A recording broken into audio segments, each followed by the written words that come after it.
Our next up, we have Ramesh, a woman with a fantastic story and a chocolate connoisseur who constantly spends about $100 a week on chocolate.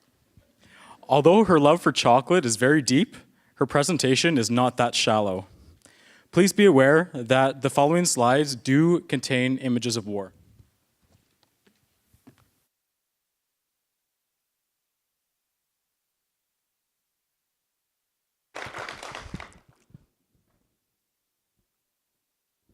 Silence is all I hear.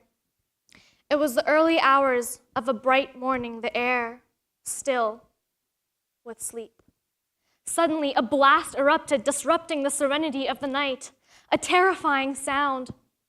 Paralyzed with fear, I had blacked out, and when I opened my eyes, I was standing in the open street. Chaos filled the city. Confused people wandered around, thinking the world was coming to an end. A smell assaulted our senses. The smell of sulfur and death. Just as peace was getting restored, another boom echoed, shattering every visible window. Children cried amongst the disarray and panic. My home, Burujerd, in Iran, was bombed. The area in which my aunt lived was destroyed.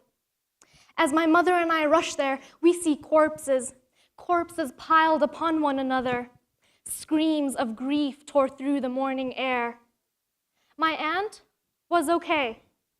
However, many of her neighbors were not. Silence was disrupted when a stranger knocked on the door. He stood ahead of me, blood running down his face, making him unrecognizable. What happened? I urged. Trembling, his only reply was, "What do I do? Tell me, what do I do? What do I do?" His loaded school bus was destroyed. The seats were stained with the telltale rustiness of blood. But this was nothing compared to the direct bombing of an elementary school. A school for the deaf and the blind. Every single one of these children had died. Silence. The following day, the corpses of these children were taken out to be identified.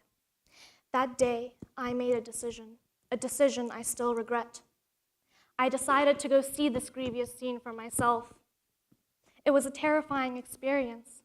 Young bodies between the ages of 5 and 10 lay next to one another. So young, yet the light of their future had been stripped from them. Some had papers with their names laid across their stomachs, while others had not yet been identified. As a child was recognized, a mother would collapse in agony, pleading for the mercy of God. This scene permanently scarred me, their faces engraved into the depths of my memories.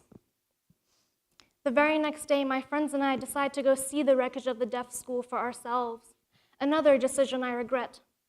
There was dark red blood on fairy tale books, colorful markers scattered everywhere, small sneakers missing their owners, brains splattered amongst yellow painted walls, and chunks of flesh found in the hairs of dolls. And still, all I heard was silence. Within this instant, the crescendo rumbling of an airplane's jet led to the deafening sound of a bomb. This bomb blew Jabber and I into the sewers. Had I gone deaf? For a buzzing filled my ears. I couldn't feel my right leg. Consumed with fear, we didn't dare move. Dust was all we could see as it filled our lungs and coated our skins. More silence. Slowly, my vision clears, unveiling the horror in front of us. Corpses. Dozens and dozens and dozens of corpses.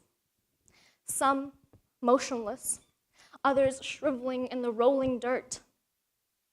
And then I heard the screams, the cries for help, the howls of pain, the wails of mothers all come rushing towards me. Blood soaked my jeans, none of it was mine.